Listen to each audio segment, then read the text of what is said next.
And so early next week, the report on the composition of standing and select committees will be taken in the House. Motions and resolutions may be passed, and we will have a number of briefings by one or two ministers. Mr. Speaker, if you recall, the Minister of Health was to brief us on some matters relating to human pneumovirus, and then meningitis in the northern part of the country, and cholera outbreak in the Futu municipality. The Business Committee has also scheduled the Minister for Energy to come on Thursday, 20th February, to brief the House on the steps being taken by the Ministry towards the gradual transition of the country in the use of clean and renewable energy. We urge honorable members to try and be in the House and then to avail themselves of the opportunity to engage with the Minister on these matters. Mr. Speaker, in accordance with Order 2162 and subject to Order 67, the committee submits its business to this House for adoption. Thank you. Thank you, Majority Leader. Business statement has been presented. Any comments? Honorable Patrick Yabuama. Thank you very much, Mr. Speaker. Let me commend the Leader of the House for the presentation of the business for the House in the week ending February 21st, 2025. Mr. Speaker, but let me refer the Leader of the House to Standing Order 222. Leader, it's on the House Committee. I think one of the committees that this House has overlooked year on is the House Committee. And with your kind permission, let me refer you to Standing Order 222, Subclause 2, that the committee shall consider any matter connected with the provision of services to members of Parliament that include the office, residence, catering, medical care, working and other facilities, and make recommendations to the House for approval and implementation. Mr. Speaker, you realize that most of the lifts leading to our offices are not working. And also, security on the floors, as well as some of the air conditioners in the offices of members are not functioning properly. There are broken tiles on the floor. And I believe the Committee on Selection next time must constitute the House Committee as part of the Appointments Committee to oversee the working of some of these broken down facilities. Mr. Speaker, it cannot be that you receive delegations in your office on the 10th floor for them to wait for like 20 minutes before they get onto the lift. It's not good. The tiles are not in place, air conditioners are not working properly, security on the floors are not too good and comfortable, and I believe it's something that you must also look at. I thank you very much, Mr. Speaker. Thank you. Point well made. Honorable Eric Afo. Thank you, Mr. Speaker, for the opportunity to contribute to the business statement presented by the Leader of the House. Mr. Speaker, I've realized one or two things in the House which I want to bring to attention of the House. Mr. Speaker, our friends from the other side have been invoking Article 102 of our Constitution, more so our Standing Order 64, all boils down to about quorum in this House. And they raise it at a time we are handling a very important business of the House, public business. Mr. Speaker, I want to make a personal application to you.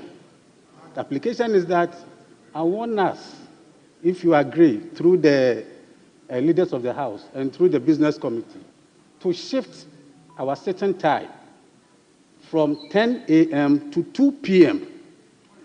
Mr. Speaker, I'm saying this because, first of all, it will help honorable members to be in their seats.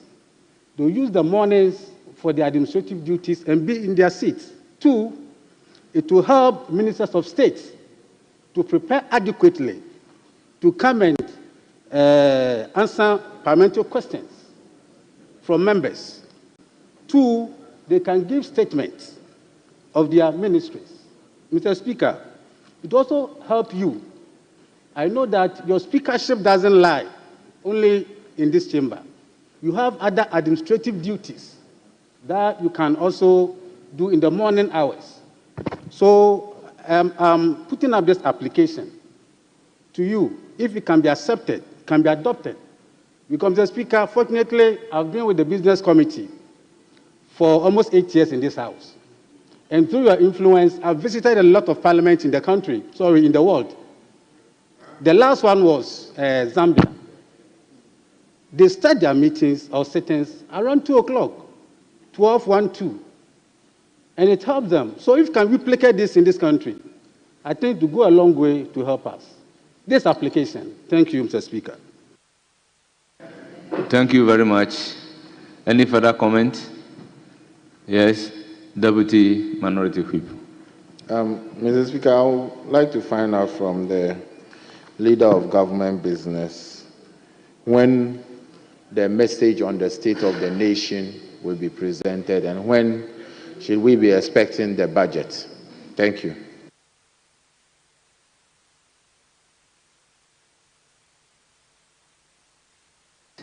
Any comment?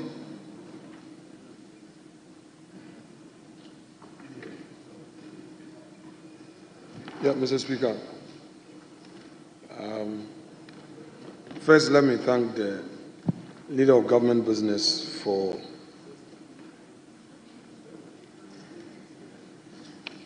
delivering the state of the nation, this business statement for the ensuing week. One issue that I wanted clarity on has already been dealt with by my respected colleague, Honorable Habib. That has to do with the State of the Nation address that we wanted to know when this will be happening in this House. But I'm sure the Majority Leader will have an opportunity to deal with this. Mr. Speaker, in course of the week, there were certain matters that I believe Leader of Government Business must take steps to address same. That has to do with revocation of appointment. We hear of... Honorable Minority Leader. No, it's not that I said you raised it at the time allotted. Yes, it's very not that well. one. Very well. The Speaker, I'm always guided. I won't act in bad faith, please. I won't act in bad faith. Mr. Speaker, we heard of Honorable Bauer being appointed as acting chief executive of GMPC. Then he's been reassigned now to go. Again, we heard of Honorable Hanabisiu going to Common Fund. Then now we hear Honorable Mr. Ishmael Yamson's son is going there. GIPC, we had Benis McAfee being appointed there, and then we hear now they've changed it to Simon Maji. And Mr. Speaker, the president has just assumed office. The president has just assumed office. It appears as though what is happening is Asedu Ketia Fabakon, Julio Zebra Fabakon, Jen Chempe, Ufabakon, Mei Bakon, Ufabakon, Mei Bakon. Se Obieni Njia, Masisano. We have, Mr. Speaker, the president should not be sent into a lame duck rather too quickly. The president is just forming his government. This posture doesn't give a good signal to the investment community. And governance will require that there must be some certainty, because GIPC is a very important state agency that drives investment into the country. Honorable Minority Leader. Mr. Speaker, normally, you see, you should let me finish. Then he can make his point. This point of, Mr. Speaker, don't encourage it. Don't encourage it. But you let me hear him. Speaker, I wouldn't have done this, but I had to, because the minority leader, in making his submissions, spoke tree and said, I said, don't get here for Baku. And Mr. Speaker, I believe that. No. I believe that, Mr. Speaker. Why? Are you the Speaker? The Speaker, Honorable Deputy Whip. Honorable Deputy Whip, with all due respect, I do not expect you to get up without having the floor and begin to speak.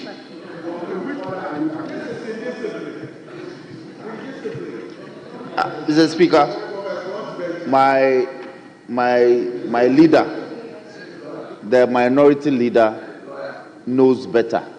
He can make his point without drawing my national chairman's name, because my national chairman is not an appointor of the persons he has referenced in his submission. So, with all due respect to him, he should withdraw that aspect of the submission that drew in my national chairman. With all due respect, Honorable Minority Leader, just take note. Very well, I've taken note. So, Mr. Speaker, we are aware in this house this history of Fonka games. That's why I was trying to caution the Fonka games era. So I'm just being very careful here that we know Mr. President has one term. He's just assumed office.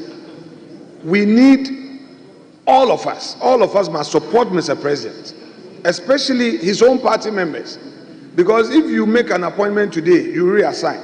So, for instance, we have 4 more deputy ministers that are to be appointed, nominated, to add up to make it the 60.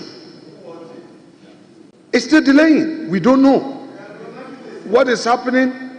Yeah, 50 says you need to add 4 to make it 60. Mr. Speaker, we don't want a situation where we start a vetting, the 14 that we have, we start, and at the tail end, something will come up. So I want the leader of government business to ferret this to the presidency, encourage the presidency to, as a matter of urgency, nominate these additional 4 deputy ministers. We have communication and digitalization pending. We have foreign affairs deputy pending. We have health pending. We have transport pending. Mr. Speaker, and we know that there are very prominent members of this house, very senior, who have still not been considered. We will not repeat it, but there is anxiety on the front bench and the back bench of the majority. So, leader of government business must bring certainty to this matter by dealing with it. Mr. Speaker, the second issue had to do with government suspension of the implementation of National Roads Authority Act, which sought to restructure the management of roads and highways. And Mr. Speaker, indeed, per Act 118, this House passed the law in July 2024 to streamline the management of Ghana roads infrastructure by merging Ghana Highways Authority, Department of Urban Roads, and the Department of Federal Roads into a unified entity for improved coordination and management. However, Mr. Speaker, the announcement of the suspension of this act to allow for stakeholder engagement, Mr. Speaker, is unknown to governance. I believe this government came into office with its own manifesto. Today, a committee here, a committee there, as if you are now enacting your manifesto. There is a law. That law must be implemented.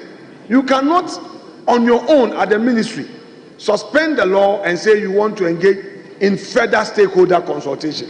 It does not happen. We are giving a rather negative signal. So I want a leader of government business to take this matter up and advise government so that government may not find itself in any illegality. Mr. Speaker, the third issue has to do with a communication by the spokesperson to the President and Minister of State in charge of government communications.